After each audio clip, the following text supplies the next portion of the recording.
સુરતની કીમ નદીમાં ફરી કેમિકલ યુક્ત પાણીનો કહેર જોવા મળ્યો છે, ત્યારે નદીમાં રહેલી માછલીઓના મોતથી સ્થાનિકોમાં ભારે આક્રોશ વ્યાપેલો છે।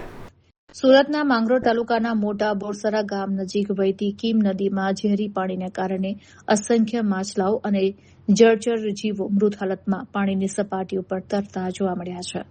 સ્થાનિક ગ્રામજનોના આક્ષેપ મુજબ આસપાસના ઔદ્યોગિક એકમો દ્વારા કોઈપણ જાતના ડર વગર બેફામ રીતે દૂષિત અને ઘાતક કેમિકલ યુક્ત પાણી નદીમાં છોડવામાં આવી રહ્યું છે। હાલમાં કેનાલ બંધ થવાને કારણે નદીમાં શુદ્ધ પાણીનો પ્રવાહ ઘટ્યો છે, જેના લીધે પ્રદૂષણની આ અસર વધુ ઘાતક અને ગંભીર બની ગઈ છે। નદીનું પાણી કાળું અને ઝેરી થઈ જતા નિર્દોષ જળચર પ્રદૂષણનો ભોગ બની રહ્યા છે। આ વિસ્તારમાં વારંવાર જળચર પ્રાણીઓના સામૂહિક મોતની ઘટનાઓ બનવા છતાં તંત્ર દ્વારા કોઈ અસરકારક નિકાલ કે પગલાં લેવામાં આવતા નથી। સ્થાનિકોનું કહેવું છે કે પ્રદૂષણ નિયંત્રણ બોર્ડ દ્વારા માત્ર ઔપચારિકતા ખાતર પાણીના સેમ્પલ લેવામાં આવે છે, પરંતુ દૂષિત ઉદ્યોગો સામે કોઈ કડક કાયદાકીય કાર્યવાહી ન થતાં તંત્રની મિલીભગત સામે પણ સવાલો ઉભા થયા છે।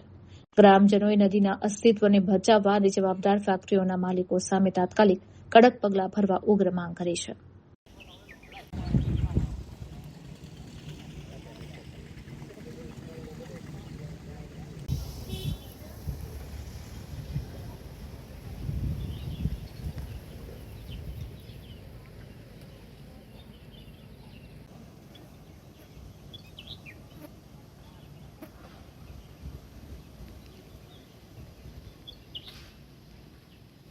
અમે મારું ગામ કીમ નદીના કિનારે આવેલું છે।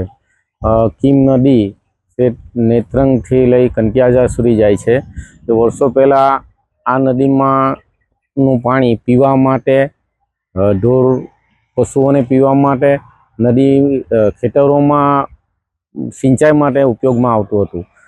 આજની પરિસ્થિતિ એવી છે કે હાલ એમાં એટલું ખરાબ કેમિકલ આવે છે કે જેથી એ પાણી કોઈ ઉપયોગમાં રહ્યું નથી, અને આજના દિવસે ખૂબ જળચર પ્રાણીઓ, માછલાઓ આ કેમિકલને લીધે મરણ પામેલ છે।